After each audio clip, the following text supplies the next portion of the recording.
All right, we're live. All right, guys. Good morning, and welcome to the Scotzo and Otter Show, episode number 3. We took a little break for the holidays, but we're back now.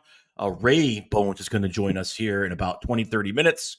We look forward to having him on. We're going to talk a little MLB hot stove, and definitely we're going to discuss Week 18 in the NFL and what's going on. Lots of playoff implications. And today, a couple games today in honor. Most of the slate tomorrow. There is no Monday night game anymore. Monday night is over. So the playoff picture will be decided by 10 o'clock, 10:30, 11-ish, I guess, tomorrow night, because the late game tomorrow is Miami and Buffalo, and there's obviously playoff implications there. The winner of that will be the AFC East champion, and the loser, well, at least for Buffalo, I'm not sure about Miami. I think they've clinched a spot.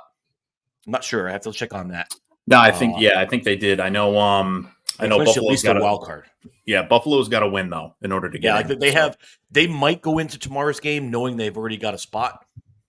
But I believe they have. If they lose tomorrow against Miami, they only have like a 2% chance of making the playoffs. So, but they'll know before their game because they are the late game on NBC tomorrow night. Absolutely. So so grab a coffee, guys. Join us. We're here to talk sports here on your Saturday morning here in January. And Happy New Year, everybody.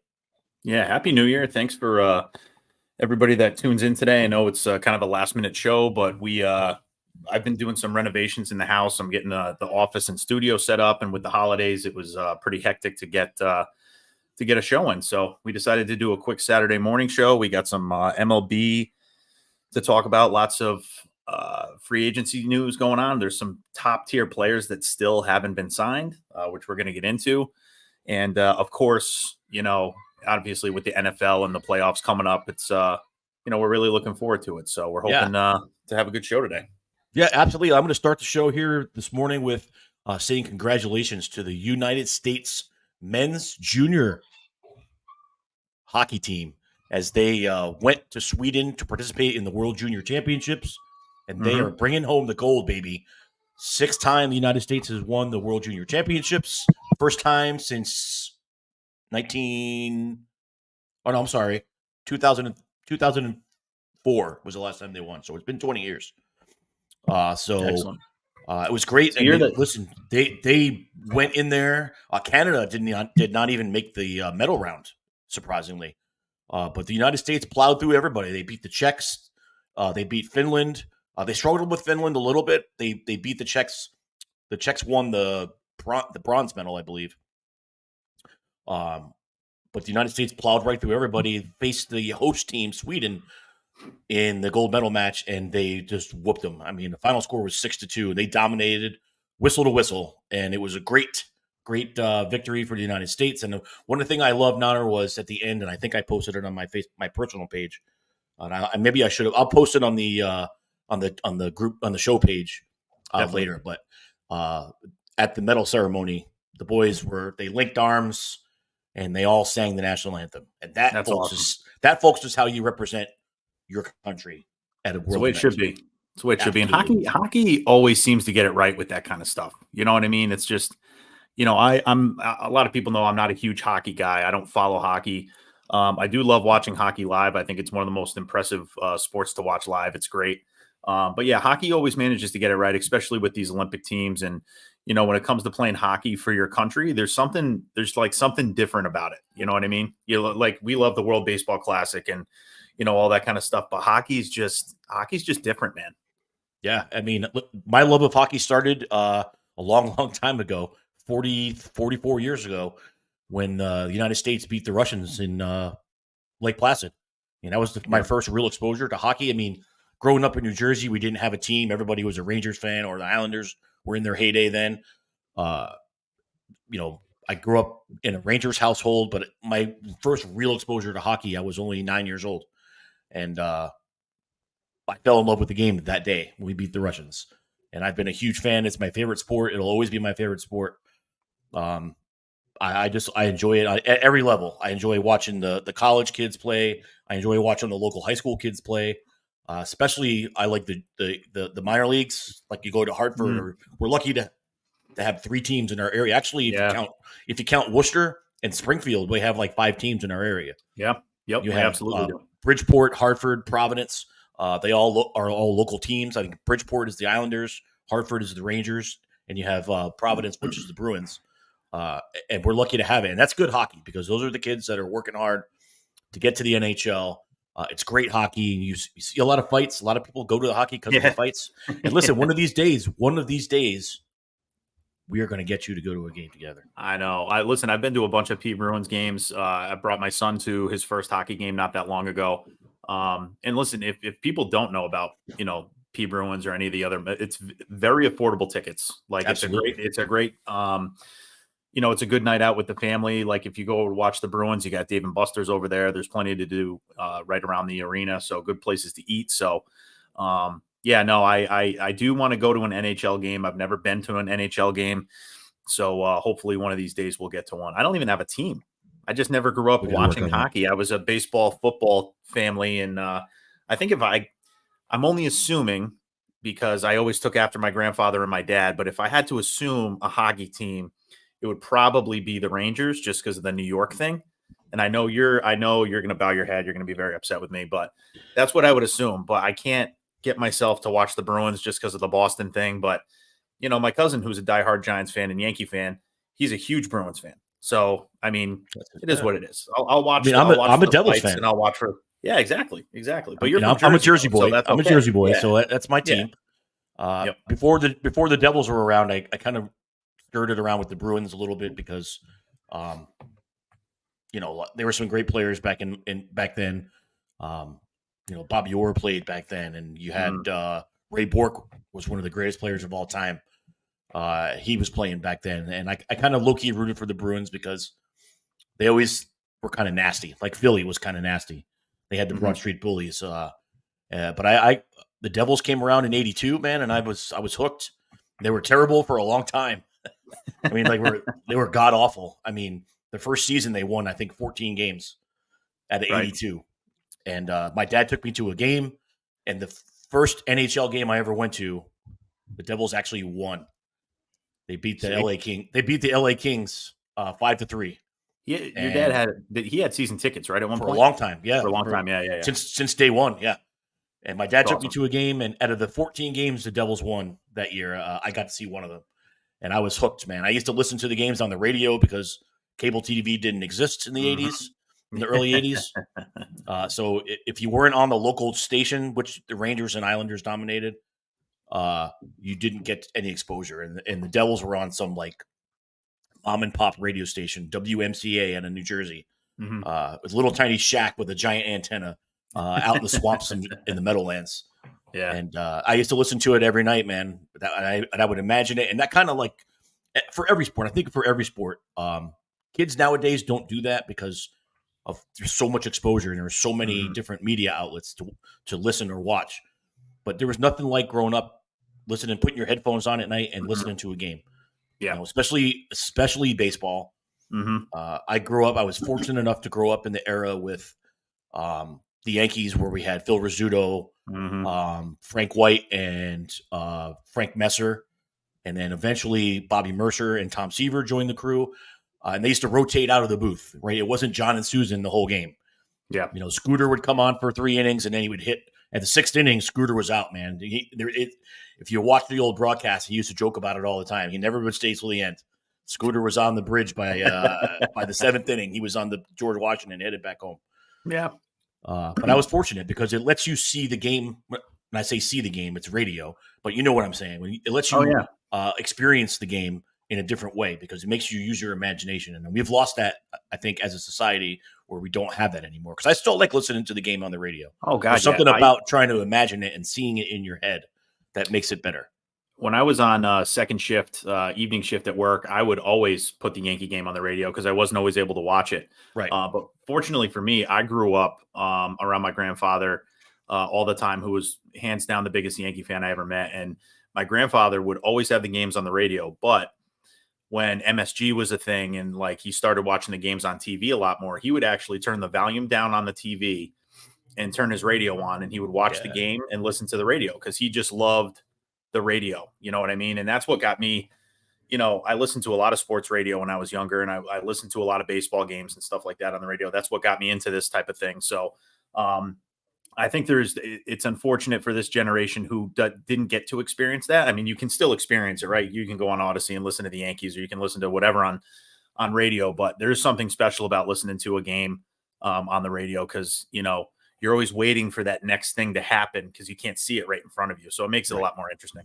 Absolutely. Especially the Giant games. And I was fortunate enough to grow up without Troy and Buck on Fox. We had CBS and NBC as a kid. CBS always had NFC games. NBC always had the AFC, and then Monday Night Football was on ABC. Right? Mm-hmm. We had John Madden and Pat Summerall, which was iconic. I mean, that voice, absolutely. That every time I see an old clip of that and I hear the voices, man, it brings me back to a better time. At least for Giants football, it brings me back to a better time with Giants football when we dominated. It's tough to visually watch these guys right now. You know what I mean? It is, but they're getting better. And let's get into that real quick. Let's talk about, or should we wait? Should we talk baseball before Ray gets here? Yeah, why don't we do some baseball, just because Ray definitely has a lot to say about these division games, and we have a 3-way tie pretty much going on right now. So yeah, let's hammer out some baseball quick, and then when Ray gets on, we'll kind of round out the show with some football. Sounds good. Okay, one of the big things right now going on in the MLB, Wander Franco. What's going on with that young man? Man. If you didn't know, Wander Franco was arrested down in the Dominican. He was accused of a relationship with a 14-year-old girl. 14 years old. I guess he was, and it went on for months. It wasn't like it was a one-night thing and it was over. Oh, I didn't know, and whatever. But I mean, this went on for months. Now, I know that the cultures in the United States and the culture in those other countries is different. But even they are like, hell no. Yeah. That's like, I mean, they arrested him. I guess they went to serve a warrant, and he went on the lam. There was lots of memes about it with the O.J. Simpson white Bronco, which was great. I loved it. But yeah, he eventually got arrested. And now this morning I logged on ESPN.com and I saw that a judge in the Dominican ordered his release. Oh, wow. I didn't see that. Back out. He's back on the streets again. So I guess there's some meddling going on. I don't know. I could call the story up. But yeah, I did see that this morning, that judge orders Franco's release as inquiry continues. So I don't know what's going on with that. Again, a 14-year-old girl gave her mother a car and thousands of dollars in exchange for her consent, which is disgusting, by the way. Judge says Franco is allowed to leave the Dominican, must be returned once a month to meet with authorities. He was ordered to pay 2 million Dominican pesos, which is like $12. It's actually 34,000 as a type of deposit as investigation. So he paid off the judge. Yeah, I mean, and everybody who's hopping on, welcome, Ray Bones. Happy Saturday morning to you, my friend. Oh, there he is. The wonder of it all. The wonder of it all. What's up, boys? Good morning. What's going on, brother? Happy New Year.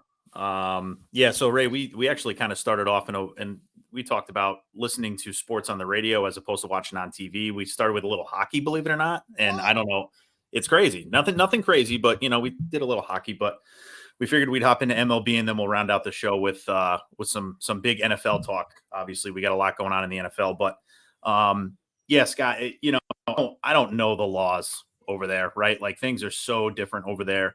I did see some like text messages or some messages that were released from the investigation, which if they're still investigating it, you probably wouldn't see that here in the United States. They would keep that sealed until the investigation was probably over. However, things are very different over there. So, yeah, I mean, listen, and Chris Payne said it. Thanks for tuning in, Chris. He said, it's disgusting and what a waste of talent, right? Like, the Tampa Bay Rays finally invest in a player, for the first time, the big contract. He's young. He's probably one of the best young players in the game, and you just never know, right? Like, you never know with some of these guys, what their history is or what their mental state is a lot of the time. And it's unfortunate because I think everybody loved watching Wander Franco play. Obviously his career is over. He will never play baseball, at least in the United States, ever again. And it's a sickening story, but then again, we don't really know all the details either. They've kept it really quiet. It didn't look good that he went on the run for a while, right? Like, there were some rumors that he fired his lawyers and then he had nobody to really like issue him his summonses to go to court. So he's in he's in trouble, man. Right? Like there's no ifs, ands, or buts about it. But it's very unfortunate because this guy probably could have been a Hall of Famer if he kept getting better and kept going. I truly believe that he had the talent as one of the best players in the game. So yeah, it's pretty, it's pretty unfortunate. How many times have you seen on social media a guy with a tattoo that says world champions before the season's end?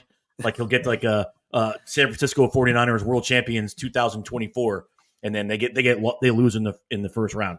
It's the dude's got an MLB logo. I was going to say neck. Boomer. Like if you listen to Boomer and Boomer and Gio in the morning, Boomer always says, "Never touch the money." Yeah, right. When you get a tattoo on your neck of the MLB, you know you're doomed. You're never gonna make it in the MLB if you get a tattoo on your neck. Hey, is that kind of like getting your first wife's name tattooed on you? Absolutely. You can't get the name tattooed. Touch the money, right? Now you're on your third wife. Awesome.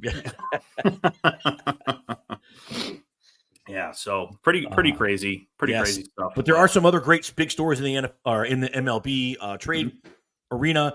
Big news yesterday: Robbie Ray, him of the originally the Toronto Blue Jays fame, and traded to the Mariners last year, and immediately had Tommy John surgery.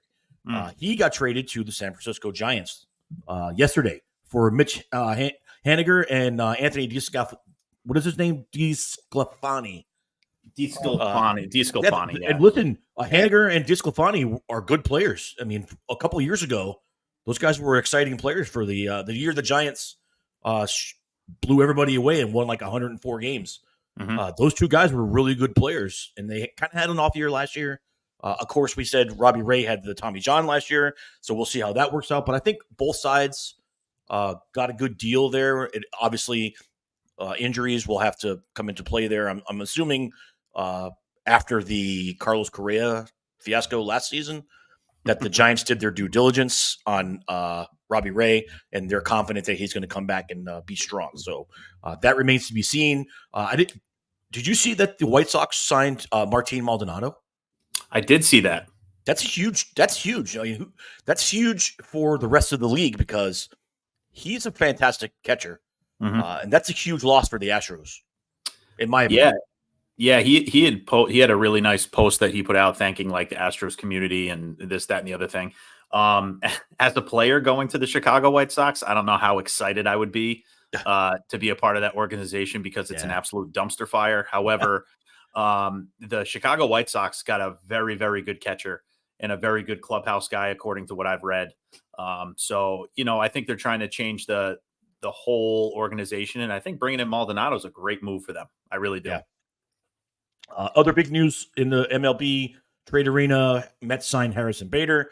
You know how I felt about that, Nader. He could have gone anywhere else other than the Mets, and I would have been happy. But now he went from one of my favorite players to, that guy can, have a good time in the Queens, buddy. Hey, fun fact on Harrison Bader, our good friend Billy Kane coached him on the AAU down in Florida, I believe. Billy did tell me that, so that's pretty awesome. Michael Brantley. Have you seen Michael Brantley retired?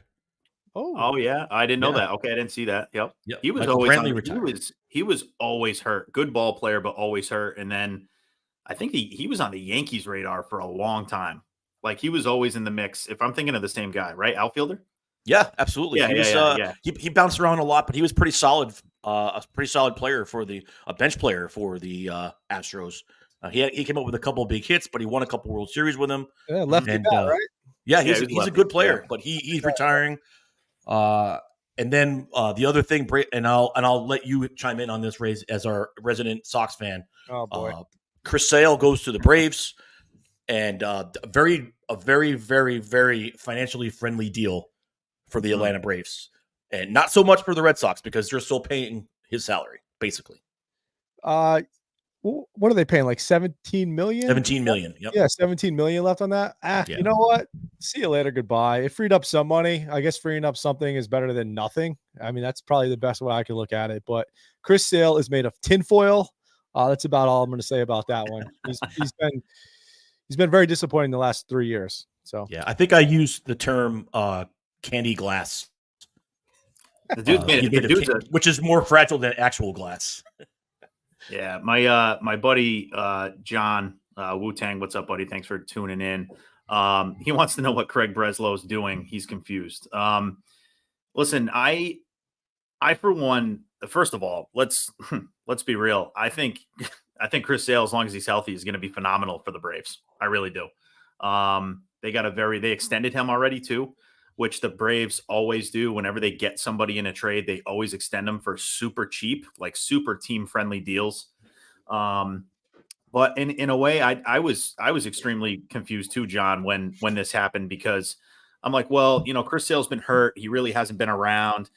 Kind of had some like attitude issues, which I think just was a result of all of his injuries and not being able to play. He just absolutely destroyed that AAA tunnel that one time. And like, which was video of that came up the other day. And it was awesome, which was great to see, he was intense or whatever. But,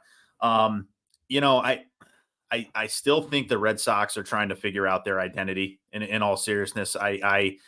I don't know. They're clearly not going to be in playoff contention. I shouldn't say that, because they always end up putting up a lot of runs on the board, but their pitching staff is just in complete shambles. And then you get rid of Sale, which I guess like Ray said, it did free up some money, but that was like he was like the leader on your pitching staff. Now you have to kind of go back and say, okay, so who are our 5 going to be?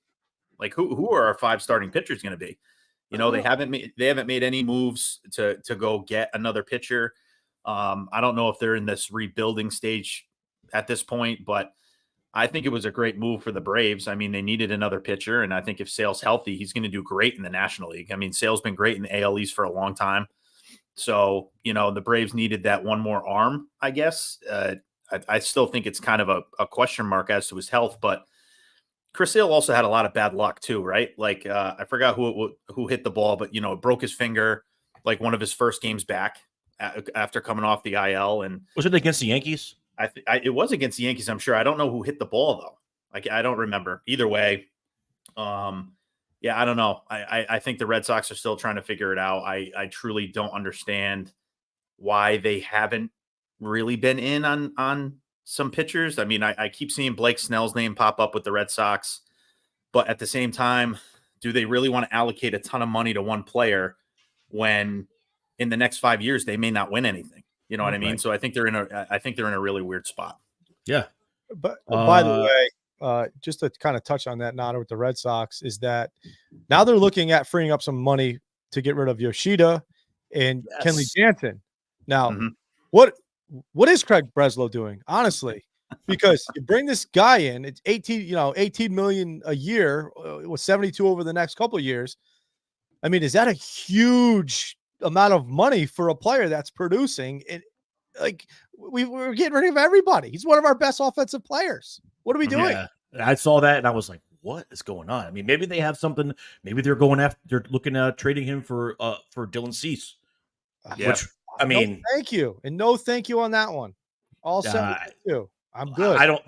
Your runs have to come from somewhere, because listen, people are just going to pitch around Devers. You're just not going to pitch to him at all. You'll see him hit he'll hit like 240 with a shit ton of strikeouts, and because he has no protection in the lineup, and guys are just going to pitch around him, not going to give him anything to hit because they're not afraid of him. Nope. Because you know what? You want to hit a solo home run? Sure, because no one is going to be on base in front of you. I mean, are they gonna have? Is Josh Turner still going to be there? I think he's a great fit for the Sox. I know he's a free agent, and his name has been around a lot. I like him with the Red Sox. Mm-hmm. He had a ton of big hits for them last year. Mm-hmm. I saw him personally. I saw him come up with 2 big hits at Fenway last year. One was the extra inning walk off against the Angels. But you lost Verdugo, and thank you for that, by the way. I know that there was a clubhouse thing, but come on. Any Red Sox fans who are saying that good riddance to Verdugo, you're lying, because he was a popular guy. Everybody liked that guy. No matter what Cora says, he was a good dude. And you know what it really does, Scott? It really solidifies how solid that Mookie Betts trade was. Yeah.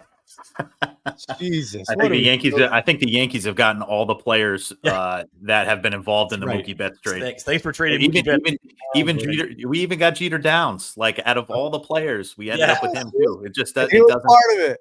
What the hell? What the hell's going on around here? I don't know. It's crazy, man. And listen, Verdugo's going to be playing left field for us. I think it's a fantastic move for the Yankees picking up Verdugo. I mean, you're gonna listen. Our outfield is going to be Verdugo, Judge, and Soto. That's pretty good in my opinion. I would say, but we still need another arm or two. 100%. We need a closer. I like our middle relief. Is still feeling pretty good about middle relief.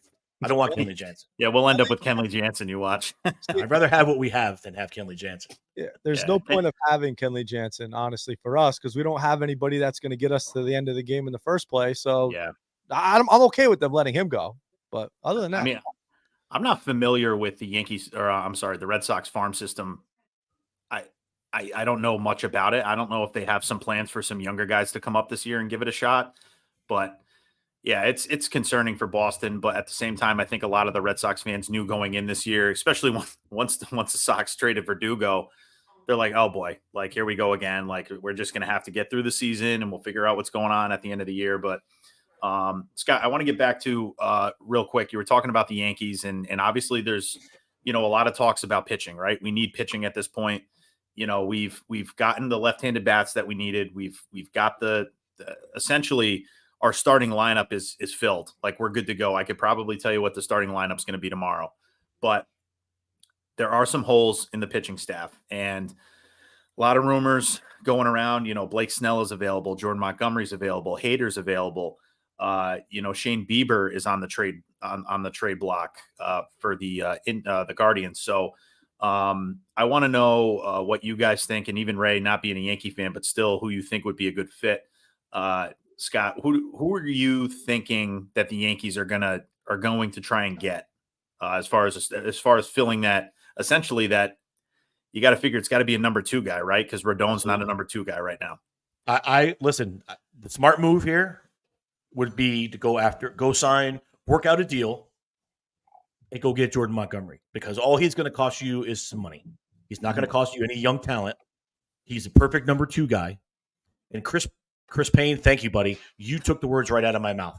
If you do not think that Trevor Bauer would be a great signing, well, you're on a different planet, because that guy, he was on The Fan yesterday. He was on whose show? He was on Sal and BT yesterday. He was on WFAN, and then he was on some huge. I think he was on Fox News too. Like he clearly made the trip to New York to sell himself a little bit. Listen, I've been saying this. I've been shouting it from the mountaintops for months, especially when he got reinstated. I think that was the first thing I texted you, Nader, and I said, he's back. Let's go get him.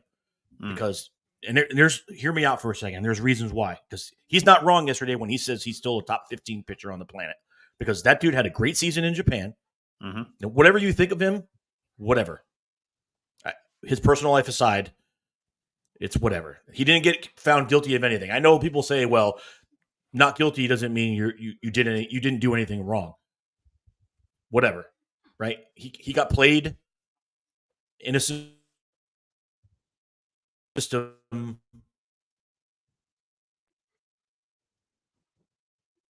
Oh, did Scott freeze up? I think so. Uh-oh. I think so. Oh, no. To diminish guy, even if you give it to him, you can make up to 20, 25 million. Go get it, because that dude will be lights out, and the Yankee fans will absolutely, if he's good, the Yankee fans will love him. And one more great thing about it, it will make us, we'll take our rightful spot as the most hated team in baseball. We'll take it back from the Astros, who actually have lost it to the Dodgers. I was going to say the Dodgers have definitely gained my respect as the most hated team in baseball. With that, yeah, but they just went out and spent a lot of money. They haven't done anything. At least the Astros are out there winning, and people hate them because of the whole cheating thing. But if the Yankees sign Bauer, they will be the evil empire again. People will come and they'll just boo him. Yeah, I agree with you, Scott. I think it's time. Like it's time for Bauer to come back to Major League Baseball. But I think honestly, I think a team could take a low risk contract on him. I said yesterday, 1 year, $25 million, right? That was like the number. That was the number I kind of threw out there. I thought based on, him not pitching in the big leagues for a while and pitching over in Japan. And he absolutely lit it up in Japan. And one of the things he said on WFAN was, his velocity is the highest it's ever been. And, Sal was like, or it might've been BT was like, well, how did you increase your velocity? I mean, you're getting older, right? You shouldn't be throwing as hard. And he's like, listen, I had 2 years to train. He's like, I was out of baseball completely for 2 years and all I did was train. Yeah. And he's saying that his top, velocity was 99. And he's hovering around like 96, 97, which is where he was at 2 years ago. So it's impressive that he's able to, and we all know that Bauer is a science guy, right? He's big on the video and the arm angles and the velo and all that stuff. I think a team is absolutely crazy not to give him a flyer deal, give him a 1 year contract for $20-25 million.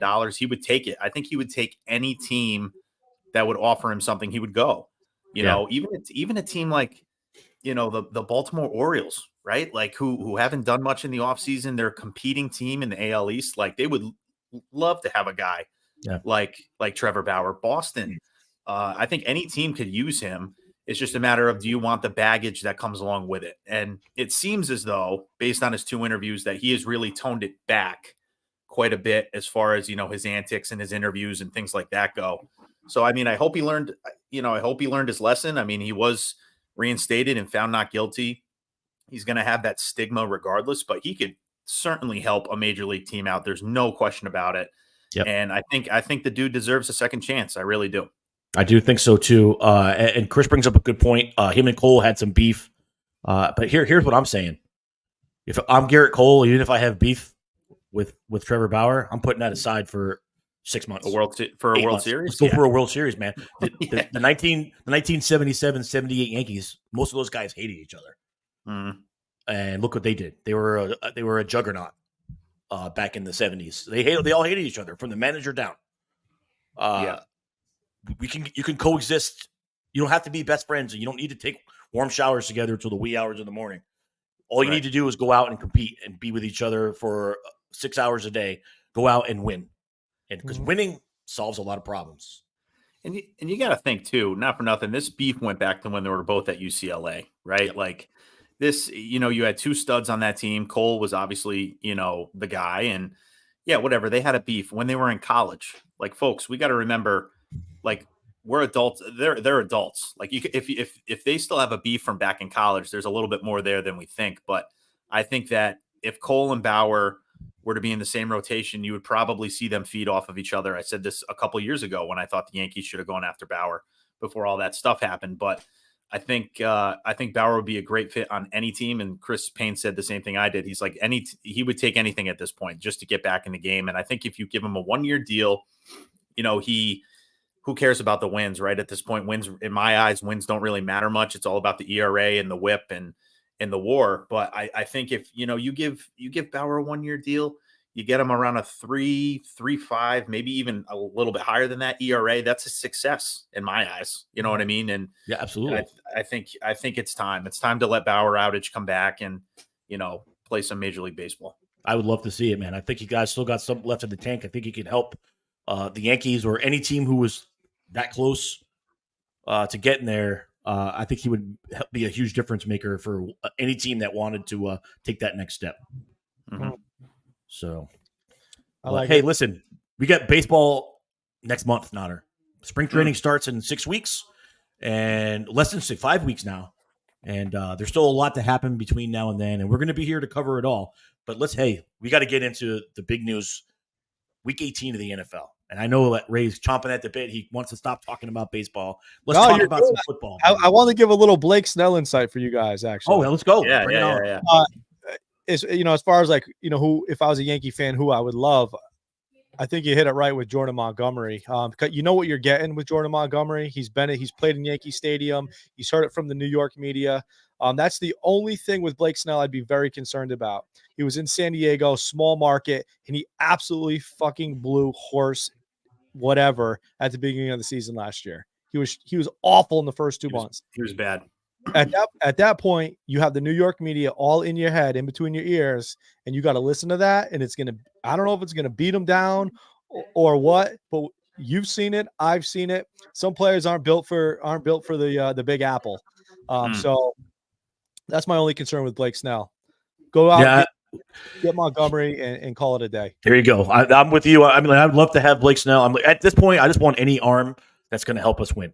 But I am a big Monty guy. I feel like he has something to prove coming back to New York after they traded him to St. Louis, and he pitched well for a few weeks, but then he was a dumpster fire after that, and they traded him to Texas, and we saw what happened in Texas. They won the World Series, and he's right. I think he's back. He wants to play for the Yankees, and I feel like he would be a perfect fit. Again, we wouldn't have to – I'm all for signing anybody that's going to help us that doesn't require us giving up any of our young talent. Yep. I mean, I'm okay with giving up talent if we're getting talent, but if we can sign talent and not give it up, even better. Let's go. I agree, and one more point on that too. Let's not forget that when Montgomery was with the Yankees, I think it was a few years back, they sat him during the playoffs. Like he wasn't a part of the playoff rotation. Yes, and I think what happened, Jordan Montgomery took some serious. What's the word I'm looking for? There's no question that he was upset when the Yankees traded him because he felt like, and honestly, I love the trade at the time because we so desperately needed an outfielder, and Hader was the guy. Like, I'm like, oh my God, this is great. I always said that the Yankees were going to bring him back. However, I don't know. Listen, and he proved himself in the playoffs with the Rangers. He proved himself. So I think it'd be perfect for him to come back, and you don't have to trade anybody. Spend a little bit of money, go get Hader, go get Montgomery, and I think your pitching rotation set from there. Mm-hmm. Yeah. So it remains to be seen. There's a lot of time left before opening day. Anything can happen. But listen, Yankees, do something, man. Let's go. I mean, we've made some low-level moves that are like yawners that might help us down the line, especially in the middle relief area. But we haven't done anything. Let's do something, man. Let's go out and do some pitching. Make us excited for spring training. I'm not trying to be greedy, but I am greedy. I want to get back to the way we used to be. Like we're entitled, man. Yankee fans are entitled. I want my entitlement back. I want to see the Yankees win again so I can talk shit. Because I'm tired of the Red Sox fans throwing it in my face, and we haven't done anything in 19 years. And they're right. We cannot say anything. I want my title back. I want to be them again. Buy a Dodgers hat. I'm not. I will. Yeah, my kid was rocking the Dodgers T-shirt the other day, and I almost killed him. I would have threw an egg at him. Hey, I'll be right back. I got to get the charger. I got to get the charger for my laptop before it dies. I didn't realize it was coming. I'll be right back. You guys, I just pulled a Ray Bones. He does this at least once a week. So let me go grab it real quick. You guys get going. I'll be back in like 2 minutes. Yeah, let's talk about football, Renee. Let's get into it. We have a couple games tonight. You have the Steelers and the Ravens. Mm-hmm. Now, I just looked at the line on this. Pittsburgh's given three points. That's kind of crazy. But I acknowledge that the Ravens are probably going to sit everybody. It's a meaningless game for them. It means everything to the Steelers. They have to win to get in. Yeah, crazy the way you look at the wild card, actually. And the fact that Pittsburgh still has an outside chance to get in is a little bit mind-blowing. The AFC South is a juggernaut. Yes. Two of them, I believe, could get in. Yeah, Houston can win the Houston Texans can win the division if they win tonight. Yeah, or the Colts, or or Jacksonville. Any of them could win. They're all sitting at 9-7, and I was going over some scenarios yesterday on how this is going to transpire, and Jacksonville loses, and then it's just Houston or it's Houston, and then the Steelers, or the Colts, and then the Steelers. It's wild to me. Listen, I'm gonna. If I had money to put down on this, if I was a gambling man, and I am, I would put my money on the Texans. I like what they're doing. I like their coach. I like the whole vibe in Houston right now. I think that they go into Indianapolis tonight and they win, and we'll hope for a Jacksonville loss.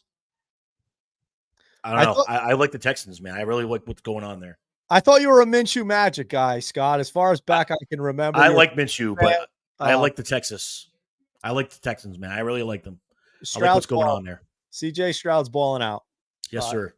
I think overall, depending on whether or not Trevor Lawrence is going to play tomorrow, because it's still up in the air. There hasn't been an actual designation if he's in or if he's out. Trevor Lawrence plays. I think Jacksonville's probably the best team in that division. Just from an overall standpoint of offensive skill players, and they've got some studs on defense. Jacksonville's a good team. They're a very good team. So I feel like they have trouble closing games out. Definitely. Yeah. No, they definitely have, but I love Trevor Lawrence. He's and good. Hey, Duval, baby. Duval, that's it. I agree. All of a sudden, you have all these Jacksonville fans coming out of the woodwork who disappeared for years. So good for them. It was only a matter of time. Once Trevor Lawrence got his feet wet and got comfortable, I think everybody was going to come back. But I agree. I like Houston tonight as well. I've been on the Colts all year. But CJ Stroud is he's such a difference maker and a game changer for that team, man. And the fact that he's been able to do what he's done in his first season, has been remarkable. So I'm going with Chris Payne on this one too. I like Houston, and although like you were right though, Ray, Scott is a big Minshew guy, but I think CJ Stroud's got just a little bit more talent than Mr. Minshew, and that's always usually the difference maker is how well the quarterback's going to be. I think that's going to be that game is going to be decided on defense, because I think both teams have decent defenses. I like the Texans defense a little more, but I think, listen, I like what's going on in Indianapolis, but I really feel like the Texans get after it, and I like what's going on there. I love their vibe, man, and they're fun. They're a fun team to watch. Devil's advocate, Colts win. It's in Indy. Tank Dell, obviously, he's out with that broken leg. Number 2, Noah Brown. He's out. So you got Nico Collins to worry about, and you've got Devin Singletary to worry about. Who's the tight end? Dalton Schultz, I believe. Dalton Schultz. So as far as what the Colts need to do to control the game, the clock. Obviously, you got a healthier Jonathan Taylor that's been back for 2 weeks now. Colts could easily win this game. So I'm gonna go Indy on this one, just to be that guy. You would be that guy. Every day. You always have an explanation and usually a legitimately good reason as to why you're going the opposite of what everybody else wants to go. I thought I might have hit that one all right. You did well. That was good. A couple receivers are out. Where's Stroud going to throw the ball to? Hand the ball off to Jonathan Taylor. Control the clock and get the ball to Michael Pittman. There you go. There's the success. You might have changed my mind on that one, Ray. To be honest, I'm sticking with my original. I like Houston. I just like Stroud better than Minshew. That's my difference maker. Let's go back to the Steelers for a minute. Let's go back to the Steelers, because I really want to talk about this, because the Steelers, you nailed it, Ray. You said it. The Steelers somehow, some way, can still make the playoffs. They're 9-7. They're right there, but they need a lot of help. First they have to win, because if they lose, they're out. Mm-hmm. They have to beat the Ravens tonight, who are going to be basically their practice squad on the field, because it means nothing to them. They've already clinched the number 1 seed. They're the best team in football right now, in my opinion. I don't know how you guys feel. I've heard a lot of people say the Niners, but the eye test tells me the Ravens are the best team in the NFL. What happens tonight? You think Pittsburgh wins and you think they get in? What do you think? It's a rivalry game. I mean, it's a rivalry game. The Ravens just signed Dalvin Cook. They're going to put him out to work. I mean, the Ravens are a pound the ball team anyway. Granted, yes, Lamar throws and he runs and he does everything, MVP all day. But the Ravens still hand the ball off, and they can still score points, and the quarterback's not playing. So can the Ravens win? If I'm a Baltimore fan, I'm trying to beat the Steelers because I hate the Steelers. I love the Steelers as a Patriot fan. I don't want to confuse anybody. But as a Baltimore Raven fan, I hate them and I want to beat them. Screw them. Baltimore I think is still gonna end up taking this game down. You think so? Okay. Yeah. That settles it for the Steelers. Their season's over. They go home. I mean, it's amazing what Mike Tomlin has done in Pittsburgh with basically nothing this year. No one talks about how great of a job he does every single year. Everyone always talks about this guy or that guy, but no one ever talks about how really good of a coach Mike Tomlin really is. And that is so true, Scott. I'll say this, towards the beginning of the year, and I love fantasy football, and I look at, the rosters and the players from all over. And when I looked at the Pittsburgh Steelers roster this year, I'm like, Jesus, they're going to suck. Their quarterback's trash. Last place in the division all day long. And here they are fighting for a wild card spot. Still third in the division, but what a division that is too. You know what I mean? NFC North, NFC Norris, as Boomer would say. Unbelievable year from the Pittsburgh Steelers and AFC, yeah. Mike Conlon. Did I say NFC? No, I did. Oh, okay, all right. Sometimes I say things and I just me too. I just keep going. You know what I mean? Yeah. It's like why stop? So, but yeah, it's going to be. I think Baltimore still gets them for that rivalry. And I'm trying to see who is actually going to be starting tonight at quarterback. It's going to be Tyler Huntley. Well, yeah, he came in and played last year. He played pretty well when Lamar got hurt. You want to know who Tyler Huntley reminds me of? Tyrod Taylor. Yes, 100%. Bingo. Tyrod Taylor looks pretty good, by the way. Best team. I know it. Back on the Giants. We talked about this the last time I was. Yeah, Tyrod Taylor looks good unless he needs to make a quick pass off to Saquon Barkley. Yeah, well, Cam Newton had that problem too. Yeah, that is true. I think. I mean, listen, I'm in agreement. I think the Ravens win tonight as well. Steelers have been impressive, and you guys hit the nail on the head with Tomlin. He always manages to find a way, and always manages to, bring this team from the depths of hell back up to a position where they could possibly make the playoffs. It seems like it happens every year, and everybody was so bad, down on the Steelers this year. But yeah, I do like the Ravens tonight as well. Huntley is very talented, and he plays well. Like you said, Ray, Cook is going to get the ball a lot. He has that little incentive too. I think he only needs 57 more rushing yards to get a little pay bump for the end of the year. So he'll get that today, I'm sure. Is that why the Jets never put him in the game? Probably. The guy? What a dumpster fire that team. They had no money to pay him. They got no money to pay him. They have a conspiracy. They're paying a conspiracy theorist right now a whole bunch of money, and he's not even playing. Just get him on dumpster fire. Get him worst on organization. Ayahuasca for everybody. Are the Jets? The Jets are the Mets of the NFL, man. They just can't get out of their own way.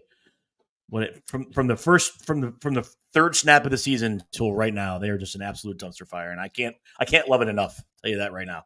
Oh my God. It's horrible, man. That whole organization just. I'll tell you what happened. I will tell you exactly what happened this year. I put $50 on the Jets to win the Super Bowl. Aaron Rodgers got hurt in the third play of the season. Mushed him out. Yep. The streak will stay alive. Good job.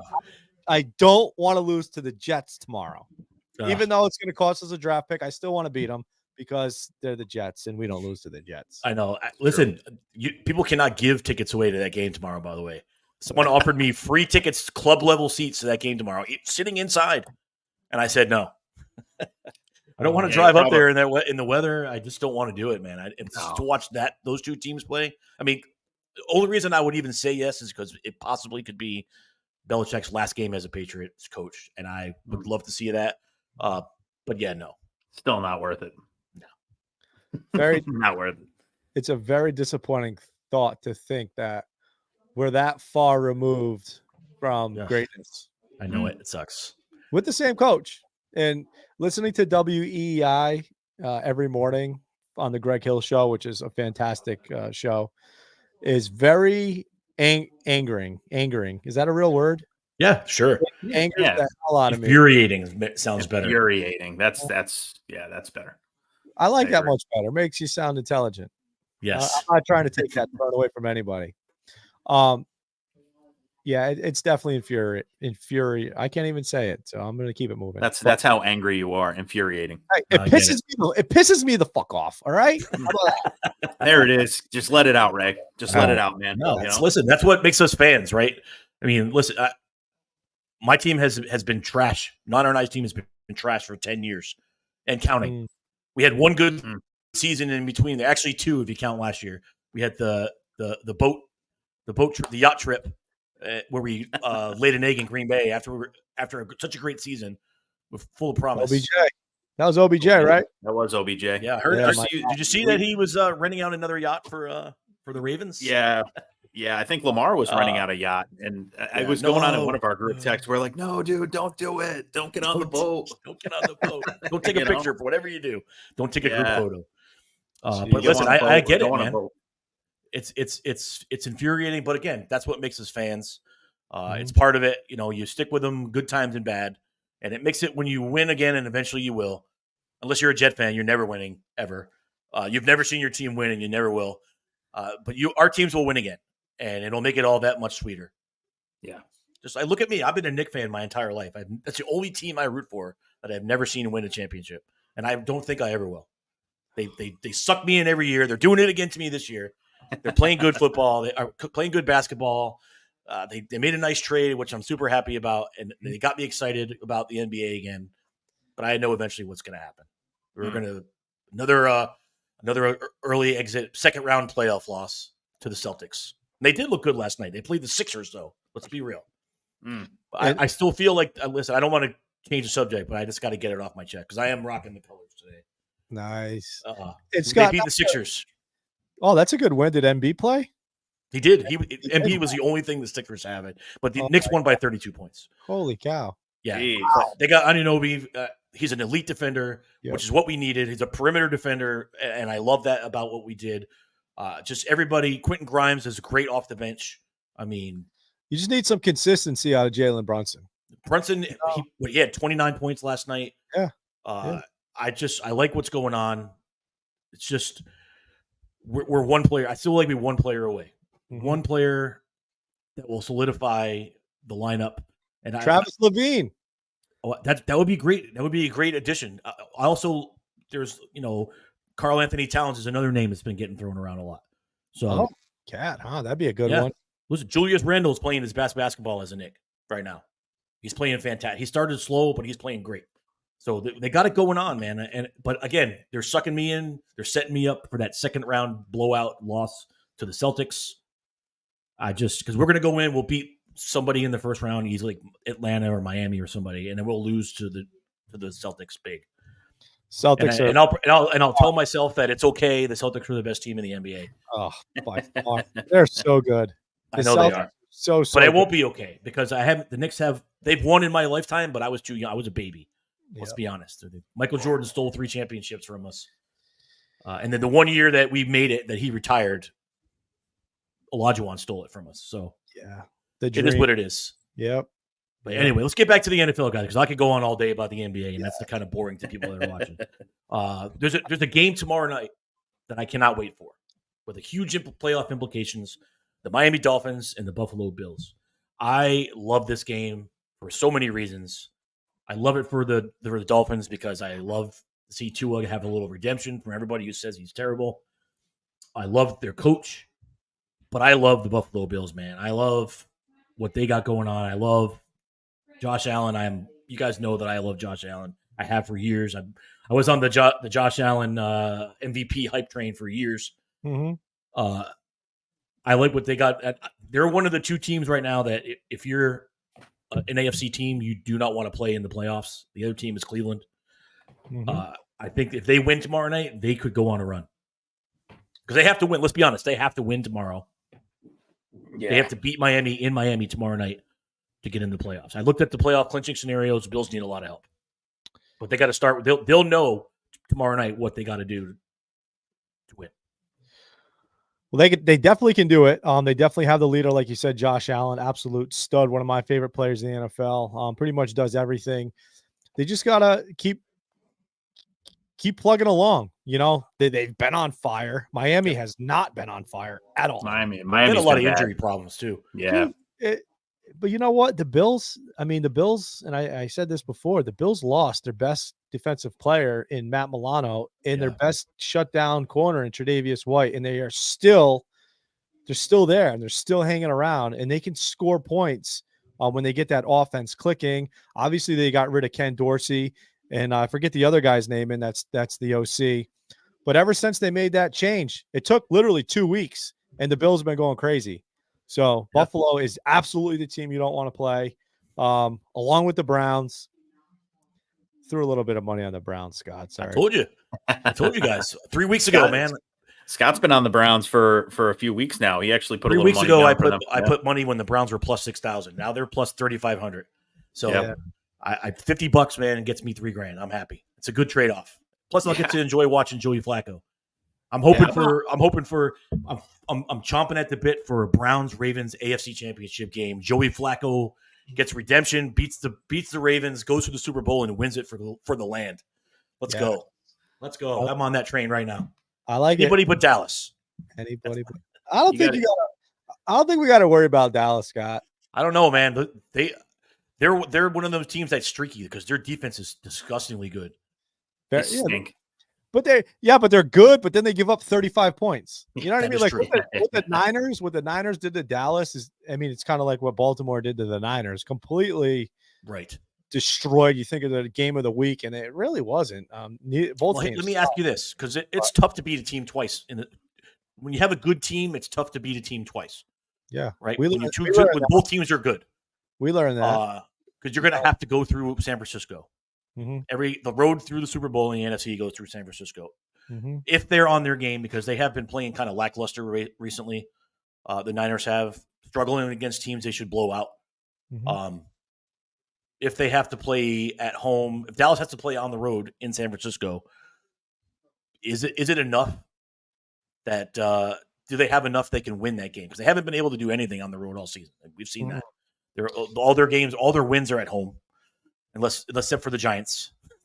They have go to the Giants and they beat the Giants. Everybody beats the Giants. But can Dallas go into San Francisco? And is it enough to have the fire in their bellies that got lit last time when with the whole T-shirt thing that says "fuck Dallas" on it? Mm-hmm. Does that come into play? Is that bulletin board material for them? Is it enough to go into San Francisco and beat the 49ers if they can get that far? No, I don't think so either. I think they're going to have a hard time with their first game. Green Bay picked it up a little bit last week, blowing out Minnesota, right? Yeah, that was good. But the team that I would love to see really take a big step is the Los Angeles Rams. Yeah. The Los Angeles Rams aren't talked about. They are a sneaky team that could pretty much represent the NFC in the Super Bowl. They have one of the best offenses. Matt Stafford has thrown what Puka Nacua just set the rookie record for receiving yards. Before that, it was Megatron. Common denominator, Matthew Stafford. And then you have Cooper Kupp, who's been an MVP level wide receiver. And then Kyren Williams, this guy that came out of nowhere. He's like Christian McCaffrey. And I'm putting him on Christian McCaffrey level. That's who Kyren Williams is. Look at his numbers. The guy, He's been incredible. He is a freak. He's a stud. Kyren Williams if he played 17 games this year, he'd be an MVP conversation because what he's doing for the Rams is he is creating so many problems for the defense. He catches the ball, he runs the ball. I think he's got to average 6-7 yards a clip every time he touches. Right. So the Rams, I think that the Cowboys will get by the Packers. The Rams and the Lions is going to be a tough one for the Lions are good, man. The Lions could go. Yeah. The Lions could go to the Super Bowl if they play the way they've been playing. They're well coached. They have a nasty defense that gets after it, and they can put points up. They can. But you know what? We've also seen the duds that the Lions have done too. And you're like, because they're still trying to learn how to win. That's why. Was Vegas that involved that the Lions sucked that bad? Because they've shown that this year. It's like this is the most confusing NFL season I've ever watched. From how many holes I have in my pockets to it's just I don't know. I can't figure it out. But the NFC, and I said at the beginning of the year like an idiot because I sound like an idiot, was that the AFC by far is the best. All the best teams in the AFC because we had all the quarterbacks, yada yada yada. NFC, I believe, has more football teams in it. It's really up for grabs, the NFC, between the Lions, the Cowboys, the Niners. I'm going to throw the Rams in there. And then Eagles. You have that one. Eagles. Oh, I'm sorry. Oh, that's right. But God, they're not looking. We're kind of forgetting about the Eagles at this point, right? Yeah, we kind of like written them off. I mean, I think the Yeah. Giants are beating them tomorrow, by the way. For good reason, though. Yeah, they did. I'm taking the Giants. I think Yeah. I think the spread was at 5.5. I think. Yeah. I think it's fair though that we, and you mentioned them, Scott, but I think it's fair that we all forgot about them because they have not been good. They have not been good. There's turmoil. Listen, the only game they won in the month of December was against the Giants. And that they had to beat the Giants on the last play of the game. They had to make a stop in the end zone at the last play of the game.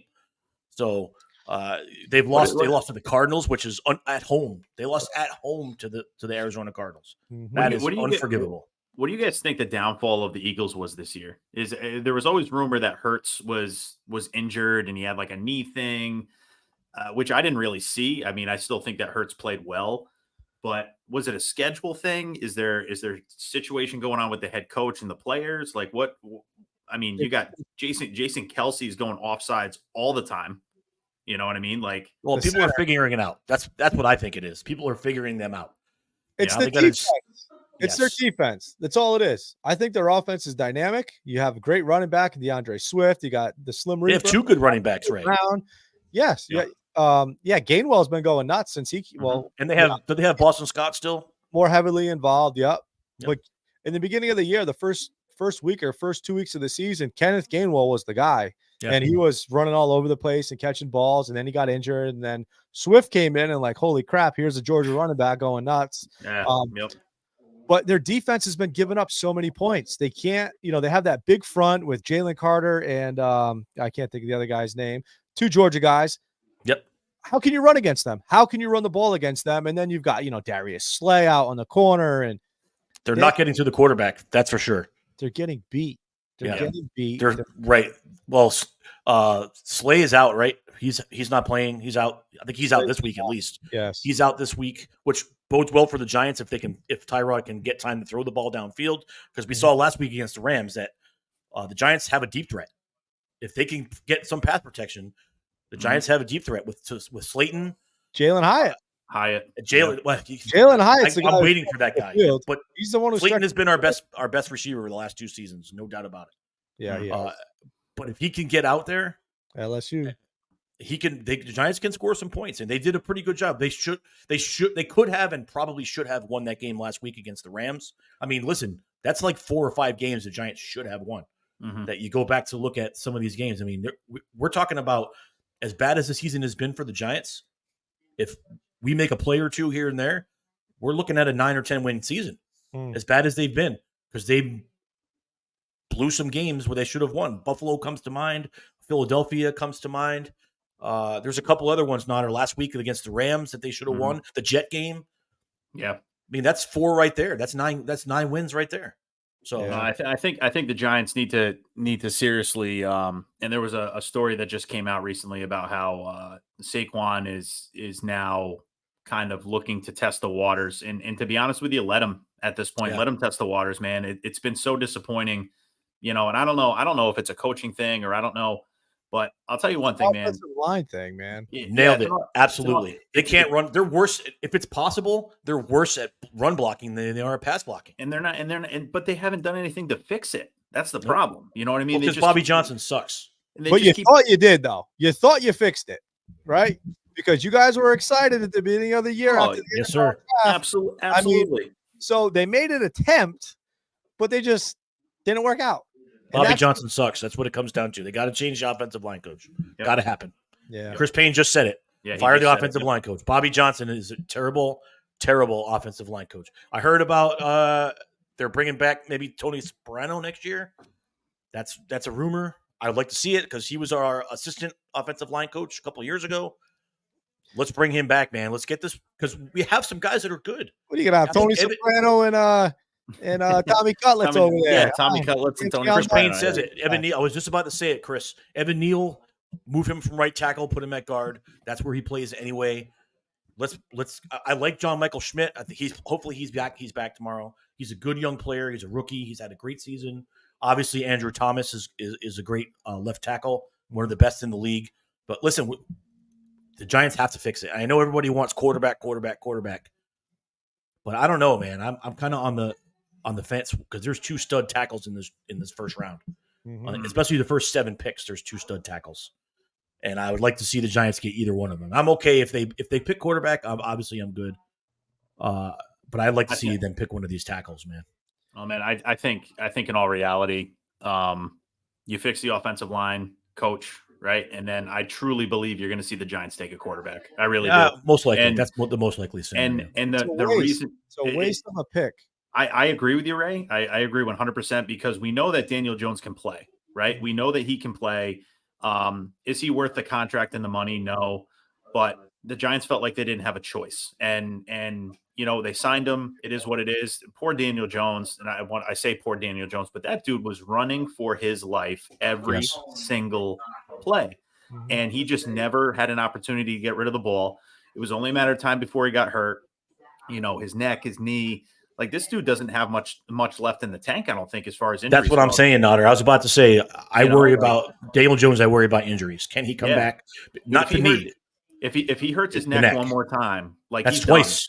Twice. Yeah, and it's a severe injury. He had surgery on it once already, and then his knee. It's like this poor guy. The Giants have never put him in a position to stay healthy. And say what you want about Daniel Jones, but the guy's he never stood a chance. Never stood a chance. And look, the 1 year that he had something last year, he performed well. I'm gonna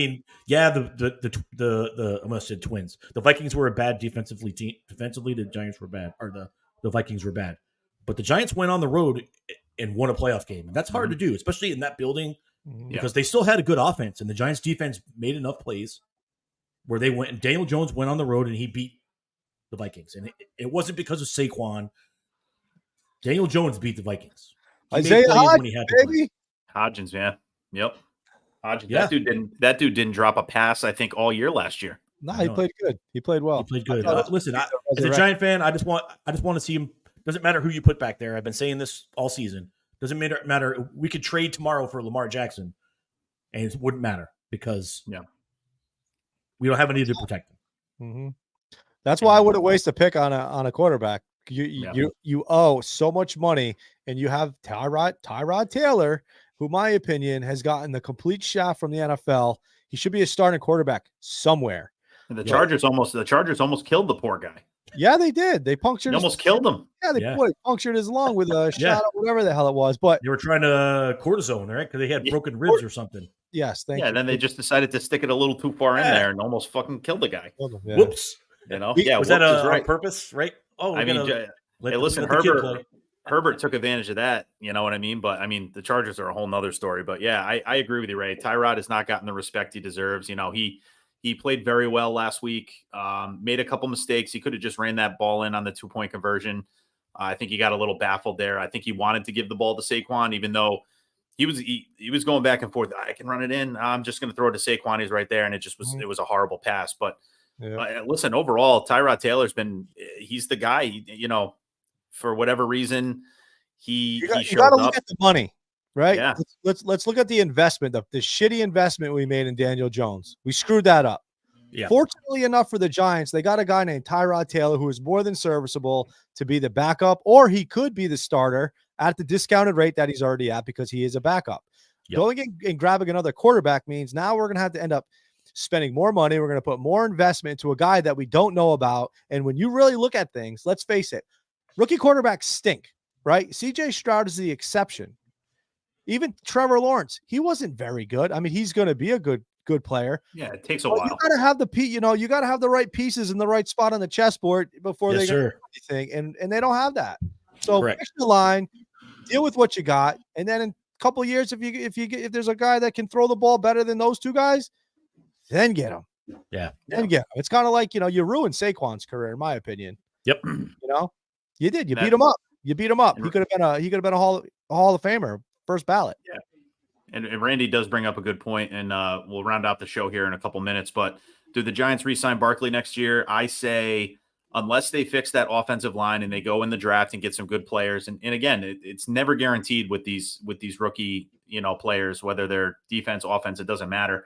I think if they solidify that offensive line, they get the new offensive line coach.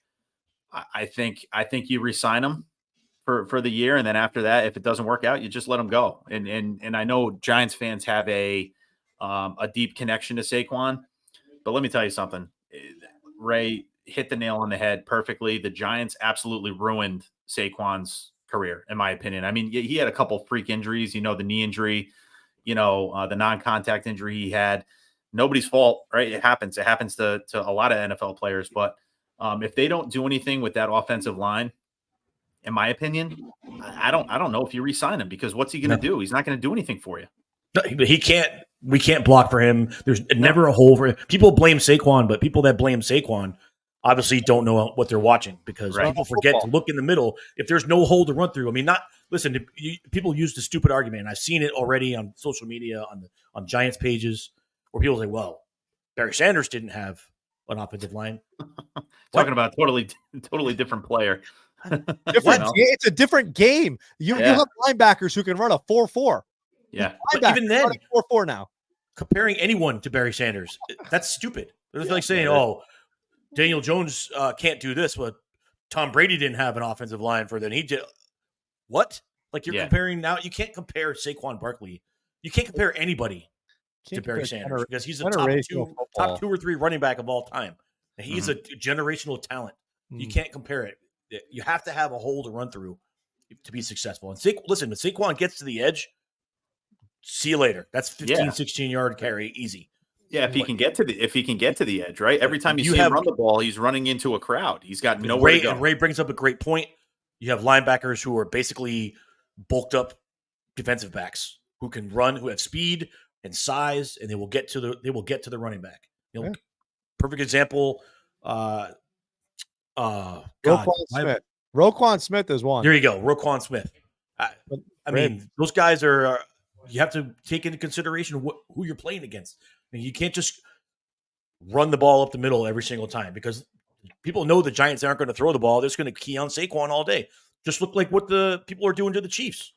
They know that Mahomes has no weapons, because they ain't going to throw it to Kadarius Toney. He ain't going to beat anybody. So we're just going to double team the hell out of freaking Travis Kelce and make you beat us with somebody else. And that's why they're struggling. Real quick, Scott, you brought up the Chiefs, and I got a question for you because you're a Jersey guy. What do you think of Isaiah Pacheco? I like Isaiah Pacheco. I hate Rutgers, by the way. Okay. But I know he's a Rutgers kid. I think he's tough, and I think him being healthy is going to be a key if the Chiefs want to do anything in the playoffs. Having Pacheco healthy is going to be huge for them. He scares me. He scares me. Have you seen him run? Yeah, it's crazy. He beats the shit out of the ground, and he looks angry, and he runs hard, and it's a beautiful thing to watch. It is, and he's so fast. Yes. Yeah. Get out of the way. I'm a big fan of his. Yeah, I agree. Yep, I like it, and I think for them to make noise in the playoffs, if they're going to do anything, he's got to be the catalyst right there. Travis Kelce has to get his head out of the clouds. Well, yeah, but I feel like that's also unfair to him, because I feel like teams just double the shit out of him, and they're not going to let him beat you, right? You're not going to let Travis Kelce across the middle. You're going to put a safety on him at all times, and you're going to have someone up his ass. And if he catches the ball, great, but someone's going to be right there to tackle him. He's not going to have open field to run it. They got to get Tony going. They got to get Tony, Rashay Rice.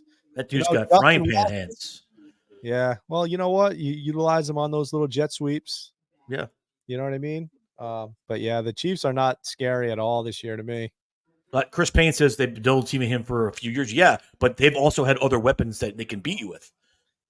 Right? I know they won the Super Bowl without Tyreek last year, but okay. The funny thing about talking about Travis Kelce is, yes, he is an unbelievable player. He's a Hall of Famer, but we forget that he's like, how old? 33. How old is he? Yeah. That's old. Yeah, for the NFL. He's been in the league for 10 years. Played on the line. He plays on the line. Notter, we lost Notter. Oh, boy. Well, hopefully he comes back shortly. Yeah. So, listen, we got to wrap this up. I'm looking forward to the games, especially tomorrow night. It's going to be good. We got some weather coming in, so tomorrow might be a snow-in day, and let everybody – depends on who you listen to, depends on how much snow we're going to get tonight. So, it could be a couple, 2-3 inches and be gone by the afternoon, or we could be snowed in. Yep.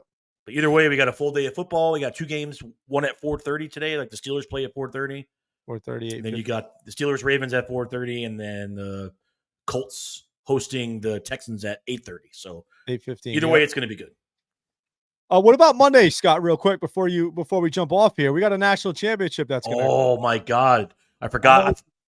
I forgot. Well, I didn't forget because I was thinking about it a few minutes ago. But I forgot it's this Monday night. It's Monday night. Who are you taking? Listen.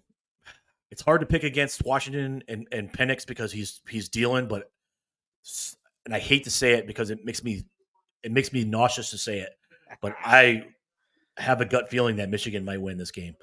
They got the big Mo right now. Defensively, they're playing out of their minds. I think they're doing it. McCarthy's doing enough on offense to keep them in the game. I mean, that game tying drive was against Alabama, which broke my heart, by the way, because I've turned into a huge Saban guy. As much as I love my Nittany Lions, I've turned into a huge Alabama supporter, and it broke my heart to see. But McCarthy was amazing on that game tying drive, and with time running out in the fourth quarter, that ballsy 4th and 2 that they ran around. They ran the end around, and it was they slipped. What's that kid's name? The running back for Michigan. They slipped him out to the flank. Blake Corum. Oh, what a play that was. And literally, they won the game on that play. Yeah. And then you had everything was going right. You had that ball that was tipped at the line that went right to him, to that other kid, number 10, who has a ton of speed. That kid was the kid from Hawaii. Yep. That kid's disgusting too. Who also made a big mistake in the game. Yes. That offensive pass or the block in the back that almost cost them the game. Mm-hmm. But he made up for it with that touchdown run, I think he got down to the 2-yard line or whatever it was. Yes. With a great catch. It was a perfect throw. Mm-hmm. I mean, McCarthy lobbed it right over the defenders, and he's doing enough. That was all I needed to see. Yeah. That fourth quarter drive to tie the game, and I feel like Michigan is going to probably win the national championship. Which, listen, great for the Big Ten because I'm a huge Big Ten guy. Great for the Big Ten, but God, at least it ain't Ohio State. That's all I got to say. I agree. I'm not an Ohio State supporter at all. So, yeah, Notter just texted me. He said his internet shut off, so he's out. Yeah, I don't know. Here's the good thing, Ray. I can't end the broadcast. Oh my God! Oh, really? Yes, I can't do it. I can't end the broadcast because we're on Notter's. Oh, his StreamYard. That's hilarious. So, hey, let's talk about it. Listen, both of those games were great Monday night. I kind of fell asleep. I was tired because I had a late night. Okay. On New Year's Eve, I had a late night, so I was a little tired on Saturday night or Monday night, so I didn't catch the entire game. I woke up at the very end. Yeah. But that was a great game. I thought Texas was going to win that game outright, but Washington really showed me something, man. They're tough. You know what? I was saying this to Kev on Tuesday night. Just the way that Michael Penix throws the ball is it's like poetry in motion. It's just smooth. It's silky. The ball it's like a perfect spiral every single time, and it's like throwing darts from 60 yards out and just dropping it right in the bucket every single time. They are so good. Washington is going to be a tough team to beat. But I'm leaning towards Michigan as well, Scott. Because of the defense. But also I think the biggest factor, and I'm going to call it now, the most outstanding player of the game is going to be Blake Corum for Michigan. He's that guy, man. He's him, as my kid would say. No, he's him. And if you watch, obviously I watched the first half of the Washington Texas game and I fell asleep. But, you wake up and you read the stat lines and you look at the running backs from Texas and what they did to that Washington defense. And when they're running for 6.8 and 7.1 and 6.2, I think the three or two backs and the quarterback, right? They all rush for over 6.5, the average 7 yards a carry. Blake Corum's a problem. The Michigan offensive line is big and they move bodies, and they ran the ball unbelievable against Alabama. And as you know, I'm a big SEC person. I've always been in support of the SEC for good reason. It's not hard. The proof is in the pudding.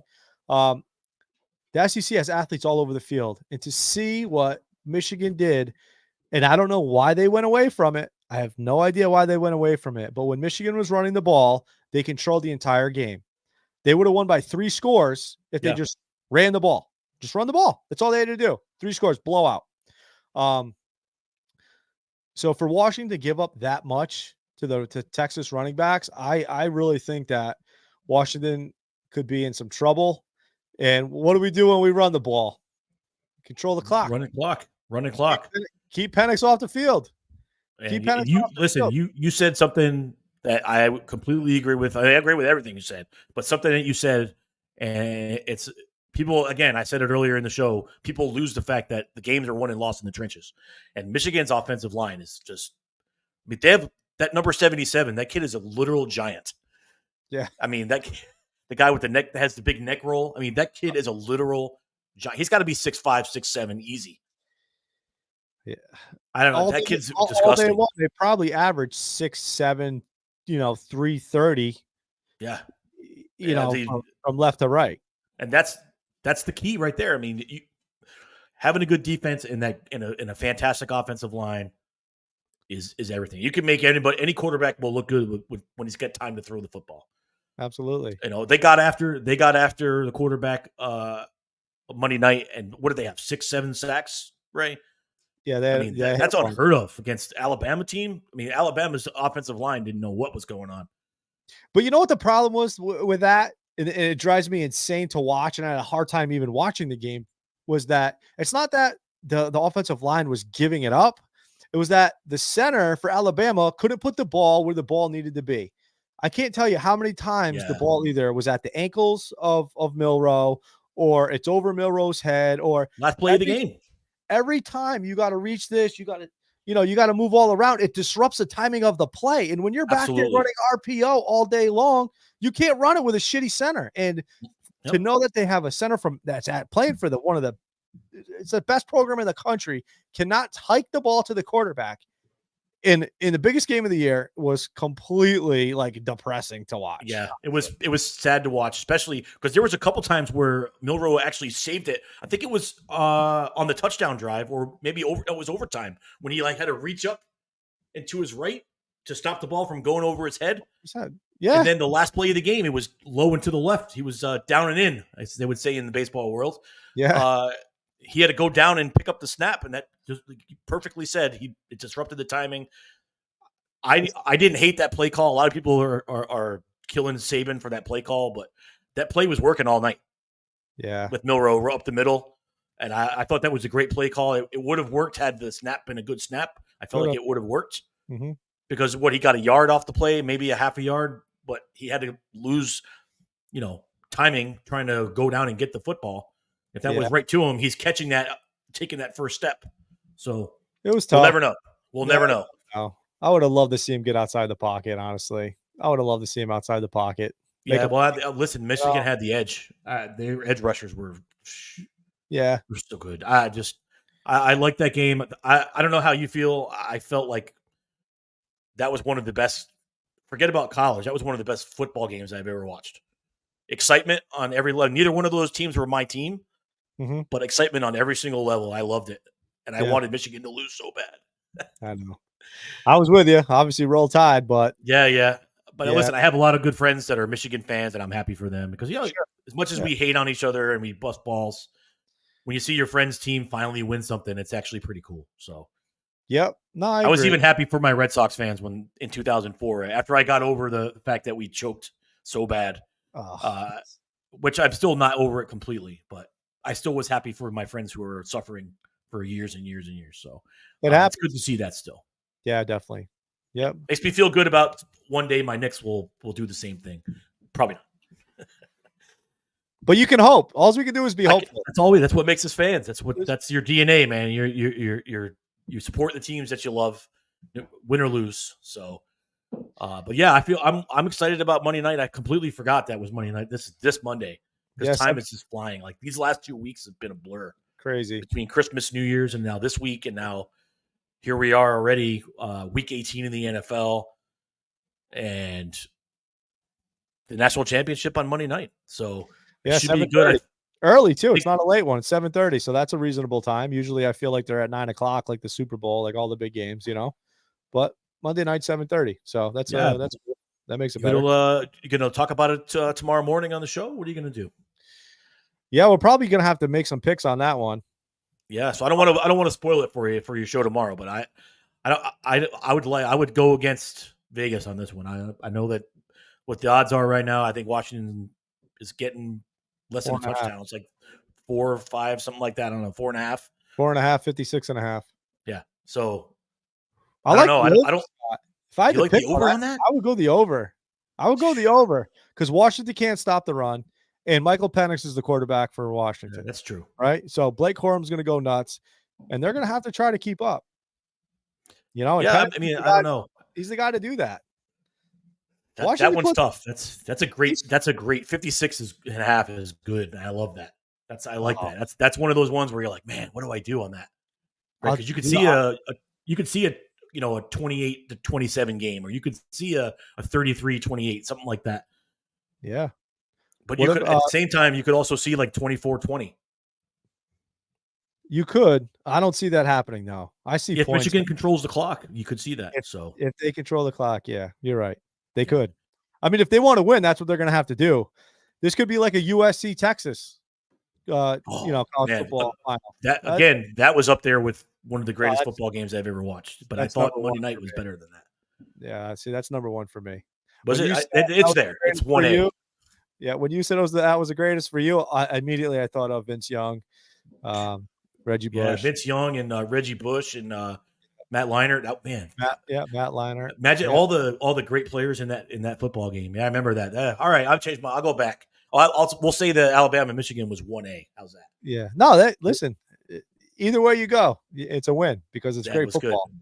So, but I know, I started off the show. We actually started off the show talking about hockey, and I was touting the Team USA, the junior team won the gold medal in the World Championships yesterday, which was awesome. That's awesome. Yeah, it was very good. It's first time in 20 years that we won the gold medal. Usually Canada dominates that, but Canada's very salty today. They're talking about how great they used to be, and they didn't even make the medal round this year. So I like to tease the Canada fans and tell them that the United States has taken over the hockey world as the best country in the world in hockey, and they don't like that. So you're not even good at lacrosse anymore. So USA's taking that over too. Nice. Maybe we can bump up our soccer programming. Yeah, well, don't count on that. We are way behind. Stand by. It might be something with StreamYard site. Oh, okay. All right. Because anybody who's tuning in and seeing, we've been on for an hour and a half. Not our lost connection, and he's the only one that can control the stream. So Ray and I are filling some airtime here.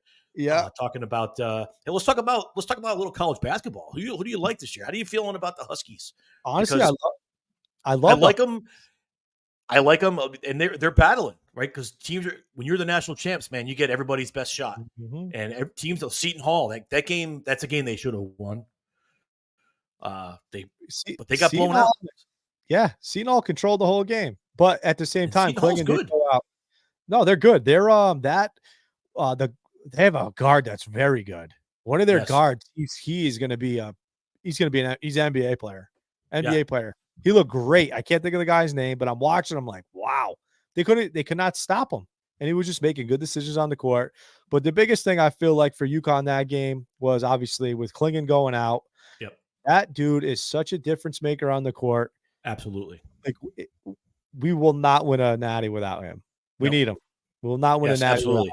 And they struggled a little bit with Butler last night, but they ended up taking over. So they worry me sometimes, man. I watch the games and I'm like, man, how are we losing to this team? But then you nailed it. I mean, Clingan not being there is tough. And then Chris is saying Purdue is also very good, and Arizona too. Yes, and everybody says Gonzaga. UConn already beat them. I feel like Gonzaga is overrated every single year. They're always up in the top 5, and they end up choking out in the playoffs in the tournament. Yeah, because I feel like they don't play any competition during the season, and they get to the tournament and they're seeing all these really, really good teams. Yeah, well, I mean, I don't feel like they don't get the pressure of a tournament type like you do in the Big East or the ACC. No, I agree. You can kind of attest the UConn women to that. Right. Yeah, absolutely. And the UConn women, they completely dominated the AAC. They go into the tournament, and then you could see the struggles because they weren't battle tested. Right. So, here we are going now into the conference play in the Big East, and we're going to see some good basketball because it's the best in the country. But to kind of go off of Purdue, Zach Edey is probably going to be the player of the year. So good. And he's so big. He's so big, and he's got touch and feel, and he's got the footwork. Purdue's going to be they're going to be a tough out. But Carolina, North Carolina, that's another good program. Yeah, RJ, get Kev fired. You're going to get Kev fired up with that, man. That's a good program. That was a great win. I thought that was UConn's best win of the season. Yes, my opinion. Beating them at the Mecca at Stores South. Yeah, well, it is. It is. I love when they play. It's almost like an automatic win when we're playing a game at the Garden. A lot of good memories there. Yeah, absolutely. With some great players. Yeah, but listen, college basketball scene. It's one of the reasons I love college basketball so much, because every single week you have top tier matchups that you don't see like in college football, right? Because you have every team plays your cream puffs. Yep. But once you get into conference play, it's like every single week is like Saturday afternoons you're having a great game, or Tuesday night you're having a great game, and I don't like it because you could have a 2-3 matchup every week. Basically, you could have a team who's in this, especially when you're playing Big East teams or ACC games. Yeah. Even if you go out to the Pac-10 or Pac-12, whatever they're calling it now. They're also a basketball heaven out there. So, because you have Arizona out there, you have Oregon out there, so many good teams out west with Gonzaga, But Big 12 thing with Kansas, Texas, the same thing. Yeah, and you have team like. Did you know that Colorado State is ranked? Colorado State, the Rams, they're ranked. That will never happen in football. No, absolutely not. But when we look at the tournament and we see the Florida Atlantics and what are some of the other like household names that you see that anybody can win in a basketball game any day. You know what I mean? It's like any given day, and that's the beauty of college basketball. Absolutely. Love college basketball. So. Yeah, it's a good time. I like it. It's fun to watch every single week, and I watch UConn every UConn game. I'm still kind of in shock that they actually won the national championship last year. I mean, I shouldn't be because they had a great team, but they came out of nowhere, and portal. The portal. Look at the wall. Yeah, the portal is great, and everybody's Duke this and Duke that. No, Duke is on the down, man. They're still there. They're still there. They're still there. They're not going anywhere. And trust me, I hate Duke. I hate Duke. I hate Duke. I'll just leave it at that. Yeah. But they're there, and Shire, whatever the hell his name is, he's doing a great job. What's so 11-2 this year, 9-3, something like that. Yep. They're a great team. They're a great program, and they're not gonna go anywhere. And what they are gonna get is the treatment that Duke gets. The treatment is not going anywhere either. So we're still going to see them ranked. They're going to still see that number by their name, 1 through 25, whatever it is. But when you look at the top 25 and then you see a team like James Madison. Yeah, I love it. Like, what the hell? It's kind of cool. It's cool to see. We'll never, ever see that in football. Ever. Never happen. Absolutely not. Here, let me ask you a question. I'm going to go back to Duke for a minute. Do you think right now they're still riding the coattails of Coach K with his recruiting, the kids that stayed, just like what happened at UConn when Kevin Ollie took over and they won a natty with his recruits? And then when it got down to the point where you got to Ollie's recruits, we saw a different team. Is that going to be the same for Duke, or do you still think the Duke name carries enough weight to keep them relevant every single season? I'm going to say, unfortunately for Kevin Ollie, UConn made the move from the Big East to the AAC. Yes. That was the biggest downfall for Kevin Ollie, right? I believe if Kevin Ollie if UConn was still in the Big East, that Kevin Ollie would still be the head coach of the UConn Huskies. Even with all the stuff that went on? With everything that's going on, I believe that Kevin Ollie still would have been the coach, because he never did anything wrong. Right, there were allegations. They never got fined for anything that I don't believe. Right, it was all self-imposed. Yeah, he did lose his job, right, and he got paid for it, which he should have. But the reason I say the AAC is because Duke is still in the ACC, They're still there. Yep. You're not going to a smaller conference where it's going to be harder to recruit. You want to play good basketball, you go to the Big East. You want to play good basketball, you go to the ACC.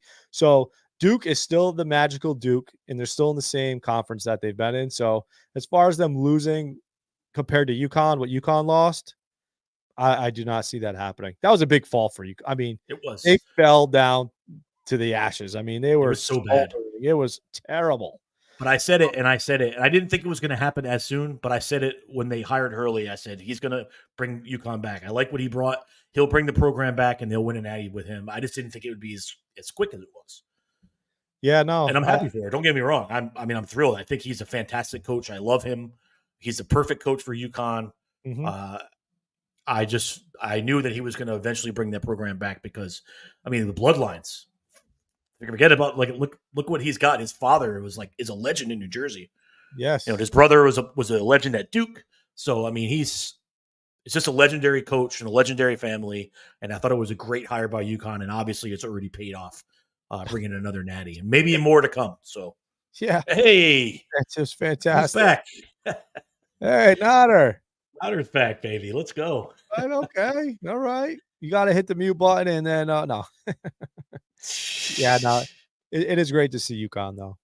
It is good. One of the great things about college basketball is your team can lose and your season's not over, right? You can still be, 21-4 and still have a 2 or 3 seed in the tournament. You could be a 1 seed and have 3 losses. So do you remember what seed we were last year? Were we a 3? UConn. 5? I think they were. For some reason, I want to say they were a 5 seed last year. Because I think they finished the season with what, like 8 losses, maybe something like that. Something like that. Yeah, 10. So I'm gonna look it up right now. But yeah, it's so hard to run the table for any college basketball team. I mean, obviously we've seen the women do it a couple times, but yeah, and look what are they doing? Like they've kind of fallen off. Yeah, they're falling off a little bit. Gino's got to get some of that magic back. UConn was a 4 seed last year, by the way. They were 4. Okay, I knew they were somewhere. I said 3 and 5, so let's meet in the middle. Oh, wait a minute. I don't know. I don't even remember. I was looking at that's not right now. There were 4.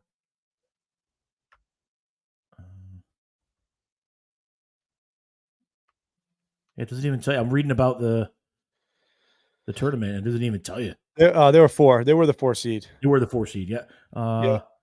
Yep. They were the 4 seed. So let's go. What's up, Mr. Smith? They've never lost a title game. He's a St. John's guy. 5-0.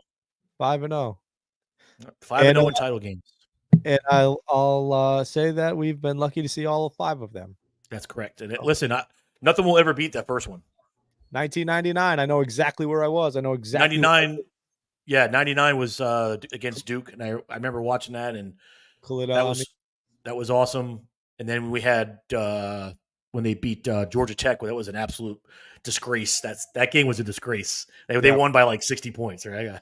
The game was over at tip-off. Yeah. And then Kentucky was a great win in 2013, right? 2013. Yeah. I think that was 13. Butler. Did I miss another one? Butler.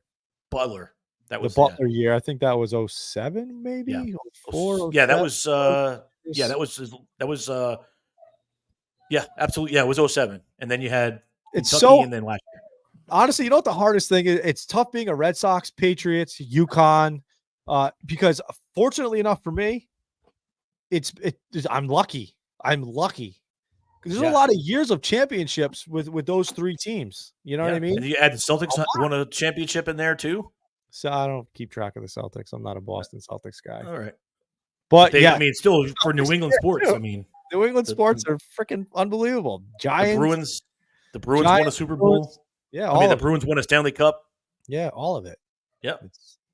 It looks like it's shifting a little bit out west. I don't know. We'll see what happens. Yeah. A little bit. We'll see. A little bit. I think the Ravens keep it to the East. Hey, what's up, buddy? You're welcome back. Yeah, I'm back. Sorry, guys. I don't know what happened. My internet went out, and I was scrambling, and I was like, "Man, did I not pay the bill?" But, I'm glad you woke up out. I did pay the bill. It just went out randomly all of a sudden, and I had to restart it. So I apologize for that. But all right. yeah, So. We extended it an extra 39 hours and 22 seconds. I was gonna say whoever tuned in today was in for quite the long show. I guess we talked about it was good because we got to talk about the national championship game on Monday night, which we completely neglected.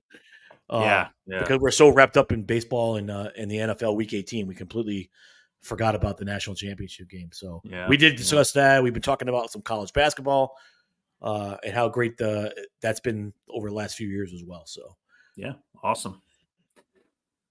Great. Listen, we did an hour and 40 minutes. That's a pretty long, that's good stuff. A pretty long show. We could have gone on, I'm sure, for another couple hours without even blinking an eye. We got hey, Mr. Smith said New York Rangers looking good. Yeah, listen, the Rangers are the best team in hockey right now. You can't deny it. Numbers don't lie. 53 points leads the NHL. The Bruins are right behind them at 52. My team's at 44 right now. So we're on the heels. Scott, we're gonna have to get you and Smitty on to do a little hockey. He's the hook. Man, let's go. He's the hooks hockey guy. I can't do the hockey. I'm in for hockey, man. Let's go. Plus, we're a rival team. We're rival fans, so that's even better. There you go.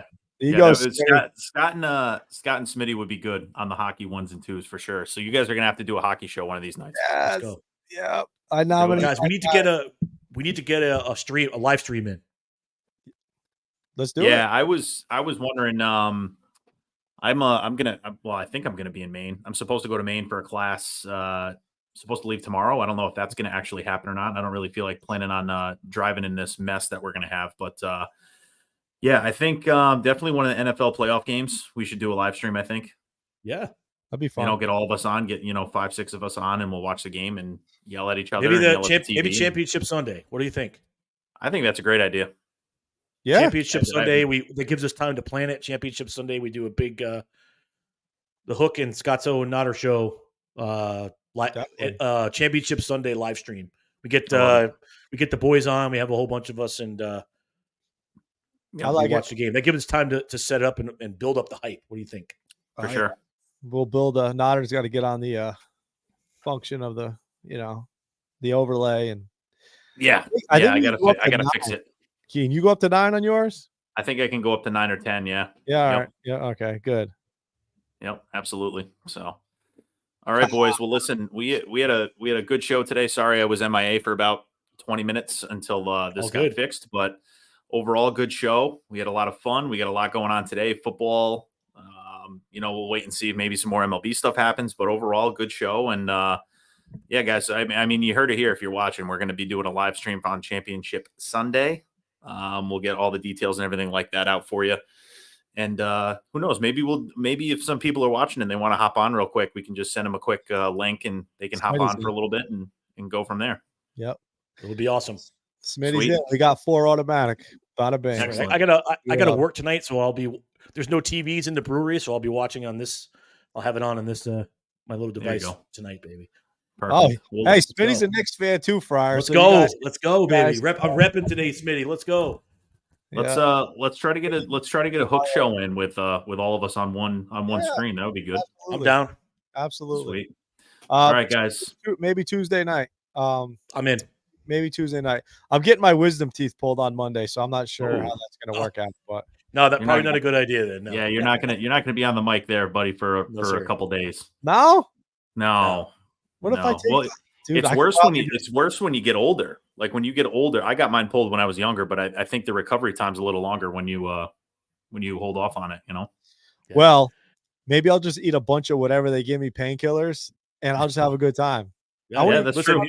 And if I can't talk, I'll hit a button. With our football teams this year, we've all been getting our teeth pulled for about 3.5 months. That's true. That's a very valid point. I've been putting it off forever, but I can't now. I'm forced to have them removed. So you got to get it done.